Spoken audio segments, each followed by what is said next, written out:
नमस्कार दोस्तों, इस वीडियो के माध्यम से हम डिस्कस करेंगे ईएसआईसी एमटीएस मेंस एग्जाम की एक्सपेक्टेड कट ऑफ 2022 के बारे में।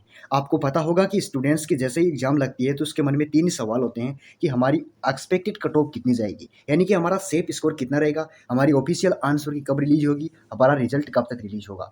तीनों सवालों के आपको जवाब दूंगा। लेकिन दोस्तों एक बात मैं कंफर्म कर दूं कि मैं जो कट ऑफ बताऊंगा एकदम से जेन्युइन बताऊंगा। आपने यूट्यूब पर कई सारी वीडियोस देख लिए होंगे, हालांकि क्योंकि दोस्तों आपको पता है कि मैं ये नहीं कहता कि उनका उद्देश्य व्यू लाने का है या पैसा कमाने का। लेकिन एक बात बताता हूँ कि चाहे कोई भी हो, लेकिन कोई भी कैंडिडेट या कोई भी व्यक्ति, कोई भी बड़ा से बड़ा टीचर है, वो एग्जाम के तुरंत बाद एनालिसिस नहीं कर पाता है। ये सही बात है। मैं भी वीडियो बनाने को तो पहले तुरंत बाद बना सकता था, कल भी बना सकता था, लेकिन मैंने क्यों नहीं बनाया आपको पता है? क्योंकि एग्जाम लगने के तुरंत बाद स्टूडेंट क्या करता है कि आप जैसे एग्जाम सेंटर के बाहर निकलते हो, आप किसी से पूछना कि यार तेरे कितने नंबर, कितने क्वेश्चन सही हुए? यार मेरे तो 180 क्वेश्चन सही हुए। घर आता है, यार 170 हुए। जैसे एक दिन बीतता है, यार नहीं 160 क्वेश्चन सही हुए। ऐसा होता है दोस्तों, ये एकदम से एक्चुअल बात है, ठीक है। इसलिए मैं बता दूं कि एकदम से स्टूडेंट्स एकदम रिलेक्शन होता है, ठीक है, आराम थोड़ा करता है, तो वो सही तरीके से मिलाने के बाद उसको सही से एनालिसिस होता है कि यार एक्चुअल में हमारे कितनी क्वेश्चन है वो सही है। अटेम्प्ट करने की बात अलग है। अटेम्प्ट तो कोई स्टूडेंट पूरे में से पूरे भी करता है, कोई 190 भी करता है, 195 भी करके आए हैं, कोई 185 भी करके आए हैं। लेकिन एक्चुअल में अटेम्प्ट कितने हुए हैं, सही कितने हुए हैं, वो डिपेंड करता है। तो अब दोस्तों बात करते हैं कट ऑफ की। देखिए, कट ऑफ फैक्टर है वो प्रीवियस कट ऑफ पे ज़्यादा निर्भर नहीं करती है। ज़्यादा निर्भर किस पे करती है? आपका एक तो पेपर का लेवल कैसा था। पेपर के लेवल की बात करते हैं तो पेपर का लेवल आप मॉडरेट मान सकते हो। मॉडरेट से थोड़ा सा टफ मान सकते हो, इतना टफ नहीं, इतना भी ज़्यादा टफ नहीं मान सकते, सिर्फ मॉडरेट के आसपास मान सकते हो, ठीक है। अब बात करता हूँ स्टूडेंट्स की उपस्थिति। देखिए, आपको पता है इसमें वैकेंसी कितनी थी? तो 1948 वैकेंसी थी। 1948 वैकेंसी थी और लगभग स्टूडेंट्स की परसेंटेशन कितनी रहती है? 70% स्टूडेंट्स उपस्थित रहते हैं इस एग्जाम में। इसका मतलब 1948 पोस्ट है तो कितना कंपटीशन हुआ? 7 जनों के बीच में एक पोस्ट का कंपटीशन है। यानी कि दोस्तों 7 जनों के मध्य एक पोस्ट का कंपटीशन है, बहुत कम है। यार आप एक बात देखो कि रेलवे की एग्जाम में 1 लाख जनों पे एक पोस्ट का कंपटीशन है, सॉरी 1000 का। अब एक बात देखो, कहीं पे 1 लाख पे 1000 का है और यहाँ पे 7 जनों पे एक पोस्ट का है, तो यहाँ पे तो बहुत कम जनों के बीच में पोस्ट का एक कंपटीशन है, ठीक है। तो अब बात करते हैं कि इस एग्जाम में एवरेज स्टूडेंट्स कितनी स्कोर कर रहे हैं। सबसे मेन पॉइंट है ना, वो कट ऑफ निर्धारण का यही है कि एवरेज है ना, मेन स्टूडेंट्स, ज़्यादातर स्टूडेंट्स कितने क्वेश्चन अटेम्प्ट करें। देखिए, ज़्यादातर स्टूडेंट्स की एक्यूरेसी है ना, वो 150 से लेके और 165 के मध्य ज़्यादा है। 165 के मध्य ज़्यादातर स्टूडेंट आ रहे हैं। अब देखिए, कट ऑफ है ना, वो 165 से तो जनरल वालों के ऊपर जाएगी, ये तो कंफर्म है।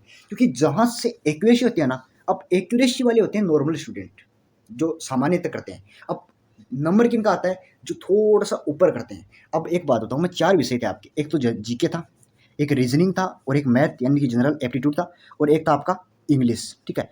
अब किस किस में कितने क्वेश्चन थे आपको पता है? 50-50 क्वेश्चन थे। एक ध्यान से देख लेना, मैं बता रहा हूँ कि कट ऑफ से रिलेटेड कोई डाउट नहीं रहेगा आपको, पूरा वीडियो देखना। जीके में ज़्यादा से ज़्यादा, अगर नॉर्मल स्टूडेंट की मैं बात करता हूँ ना, एक पढ़ने वाले स्टूडेंट की, एकदम अच्छी तरीके से पढ़ाई की है, मैं बता दूं कि लगभग ज़्यादा से ज़्यादा वो जोर मार के 35 क्वेश्चन के आसपास, 30 या 35 क्वेश्चन के आसपास अटेम्प्ट करवाएगा। हम 35 क्वेश्चन मान लेते हैं, एक पढ़ने वाले अच्छे स्टूडेंट की बात मानते हैं। रीजनिंग की बात करता हूँ ना, देखिए दोस्तों, रीजनिंग में नॉर्मल स्टूडेंट बात करता हूँ, 45 क्वेश्चन तो आराम से करके आएगा, एक अच्छी तरह से पढ़ाई करने वाला, जो आराम से रेगुलर पढ़ाई करता है। मैथ में भी 45 क्वेश्चन आराम से अटेम्प्ट कर पाएगा। हालांकि मैंने कई वीडियोस के नीचे कमेंट सेक्शन में देखे हैं, कई स्टूडेंट 48 क्वेश्चन भी सही बता रहे हैं, कोई 49 बता रहा है। मैथ में और रीजनिंग में हम स्कोर कर सकते हैं, पूरे में से पूरे में भी कोई करता है, वो डिपेंड करता है स्टूडेंट के आईक्यू रेशियो पर, ठीक है। अब बात करते हैं इंग्लिश में। देखिए, इंग्लिश में आप नॉर्मली 40 क्वेश्चन मान सकते हो, 40 क्वेश्चन तो नॉर्मली आप मान सकते हो अच्छी तरीके से पढ़ाई करने वाले का। अब टोटल इनको जोड़ो, 35, 45, 45 और 40, यानी कि कितना स्कोर बैठ रहा है? 165 नंबर, 165 नंबर। अब मैं बात करता हूँ जनरल कैटेगरी की कट ऑफ कितनी जा सकती है। तो देखिए दोस्तों, जनरल कैटेगरी में आप लगभग मान के चलिए 168 प्लस।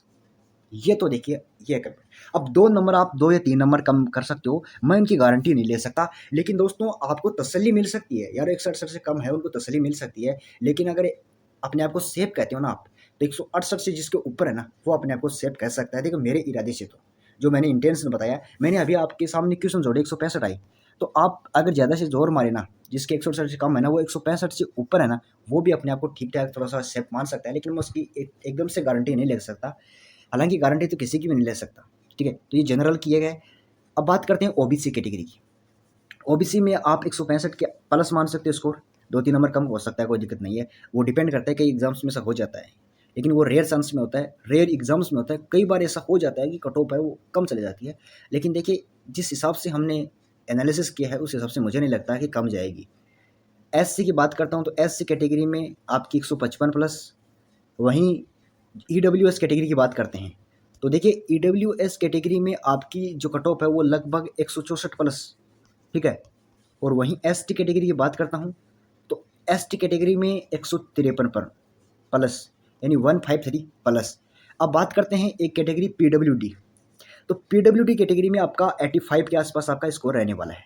ये दोस्तों एक्सपेक्टेड कट ऑफ है, आपको मैंने फैक्ट भी बताई, ठीक है, और इसका कारण भी बताया। ज़्यादातर स्टूडेंट है ना वो किस नंबरों के बीच में है, उनका किस क्या नंबर आएगा अब आप देख सकते हो, अंदाजा लगा सकते हो। अगर वीडियो अच्छा लगे तो लाइक कर देना और चैनल को सब्सक्राइब कर देना, ताकि आपको इसी तरह की अपडेट्स मिलती रहेगी।